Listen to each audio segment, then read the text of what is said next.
Hi, everyone, and welcome to week one of the Mindfulness series.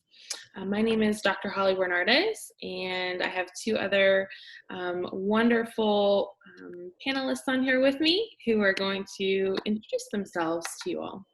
Great, thank you, Dr. Hawley-Bernardez. And so, hello everyone. My name is April Viverette. I am a second year PhD student, and I'm just so happy to be here on today and to participate in this mindfulness series with each of you. And so I do want to share a little bit about my own experience with mindfulness, and that it is so important for me to practice this because as a full-time social work student who is working full-time, I realized that balance is really important. And so practicing mindfulness keeps me balanced and grounded. And so I definitely look forward to sharing maybe some experiences with each of you throughout this series, and certainly want to wish each of you a positive experience. Hello, everyone, and welcome to the Self-Care Mindfulness Series. My name is Dr. Evans. I am a professor at Wharton. I teach in the undergrad program as well as the MSW program. So I'm really excited to have you all be a part of this journey as we talk about different ways of why we practice self-care and why we practice mindfulness. I'm really looking forward to the opportunity to share resources with you all, learn more about things that you all are incorporating into your daily or weekly routine revolving around self-care or mindfulness, and just being in a space that we can share with one another and further develop ideas and ways that we can practice these components into making it more of a routine and habit for preventative strategies in our day-to-day lives and looking at self-care and mindfulness. So thank you for joining us. And again, my name is Dr. Hawley-Bernardez, and mindfulness is something that is somewhat new for me and kind of puts me out of my comfort zone a little bit, but I have learned to embrace it, and not only embrace it, but love it. And it is something that I've recognized is really important to something that April said is balance, and making sure that I have this good balance in my life. And so I'm really excited to join you all in this journey, and hopefully we can all learn and grow more from each other throughout this process. Okay, so some of you may be wondering, what exactly is mindfulness? What does it mean to be mindful? So starting out with a component of just recognizing, having an awareness of self and environment and just thoughts without judgment. So just having moments where we just take the time to be present. So you might often hear people saying being in the here and now when we're revolving around mindfulness. So taking that opportunity to be focused on that exact moment in time, not thinking about the past, not preparing for the future, just being mindful of how our bodies are feeling, how our breath is taking process throughout our body. And so just to give you a little bit of background, considering mindfulness, it was something that was introduced into the US around the 1970s to our knowledge, based on research by Dr. John Kabat-Zinn. And Dr. Kabat-Zinn's research came from years of experiences actually being overseas and taking in understanding of the tradition of mindfulness coming from Buddhism and Hindu practices. And so incorporating that into a component of research focusing on development of individuals through mindfulness, mindfulness-based stress reduction. So those practices then lended into other practices you may be familiar with mindfulness-based cognitive therapy, DBT, as well as acceptance and commitment therapy practices, focusing on other components of care with individuals to be present and mindful of experiences, and taking time to just kind of slow things down and be in a space of why do I feel this way? Why do I think this way? How can I be more mindful and intentional about my practices? Okay, so talking about mindfulness a little bit, we're now going to discuss self-care.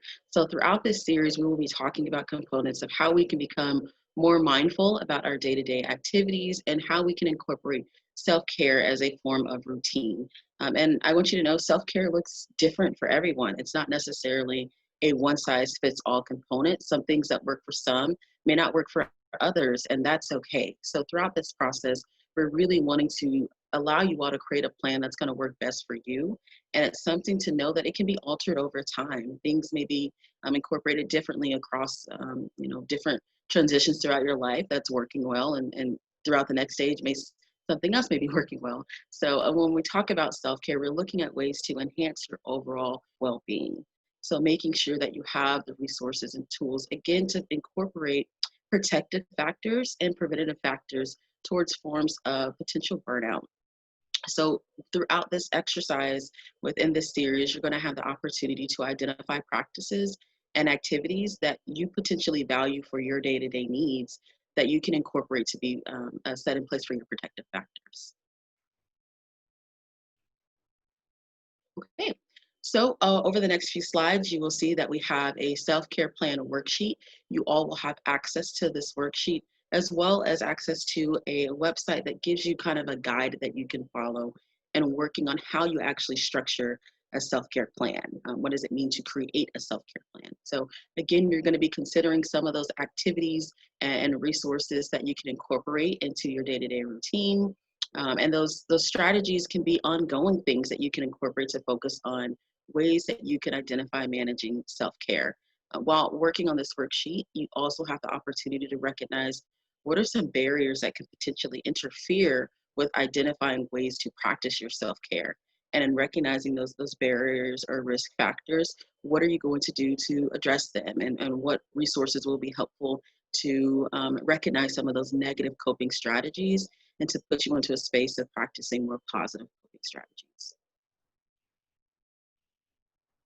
Okay, so as you will see here, there are different dimensions located throughout the worksheet where you can focus on the mind, body, emotions, and spirit. So in a space, you can identify what are some current practices that you are doing within these areas of considering self-care.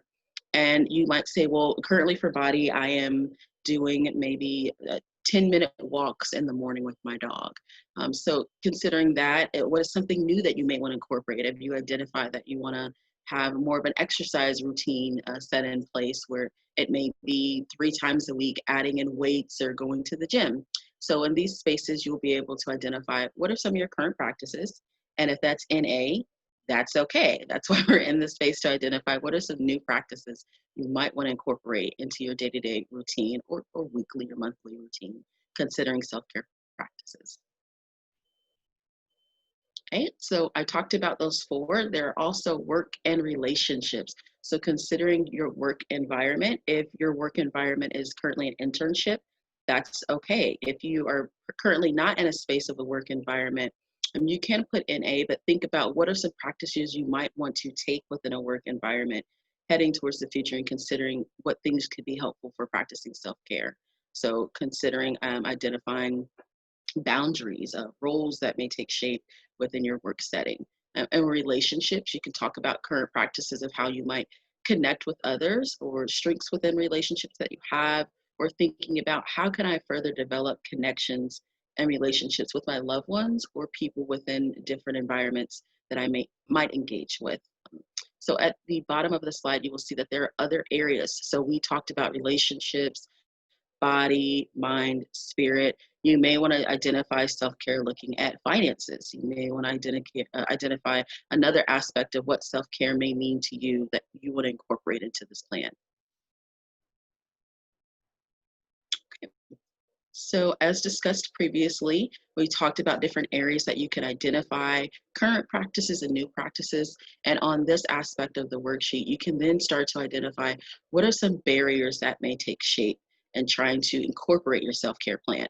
Unfortunately, we are experiencing this form of a pandemic. So there may be things that you were doing before, but you've noticed are barriers now, whether it's access to resources, having the ability to go to a gym. So identifying what some of those barriers may be currently in your life.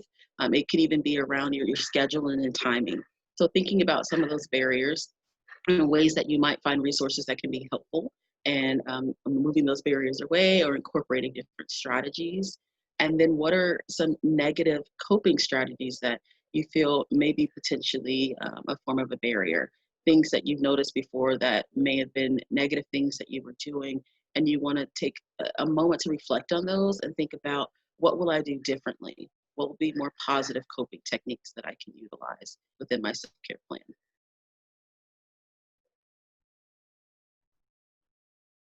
All right, great. So I can talk with you briefly about the Group Me app. And so the previous cohort that we worked with this past summer actually suggested that we have a way to communicate with each other outside of our sessions. And so what we've decided is that the Group Me app, which is a free app that's available to you through the App Store, can certainly help promote community where you all can discuss your experiences with the weekly activities and just your experiences with mindfulness in general. And so overall, what is GroupMe? Again, this is a free app that you can download from the App Store that will promote a sense of community whereby you can share your experiences throughout this mindfulness series with anyone that decides to participate. So this is optional. If you are interested in enrolling in our mindfulness GroupMe, please reach out to me via email and share your contact number and preferably a cell phone number. That way you can be added to the group.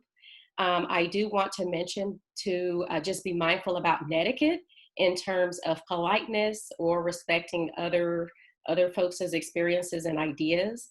And I think overall, this is going to be a wonderful way for us to be able to connect and interact about our mindfulness experiences. Okay, so here are some additional resources for you all. You all will be getting this PowerPoint in this week one, with this week one video. So we have another, a separate creation of another self-care plan if the one that Dr. Evans talked about isn't quite your style. This one right here, the self-starter kit, this is actually the exact template for the one that Dr. Evans was introducing and explaining. And then we have a couple of other things as well. We have a breathing video for you to take a look at and take a few moments this week if that's something that you might be interested in, as well as a yoga video and a mindfulness TED Talk. So again, we want to provide all of these different resources to you as different options.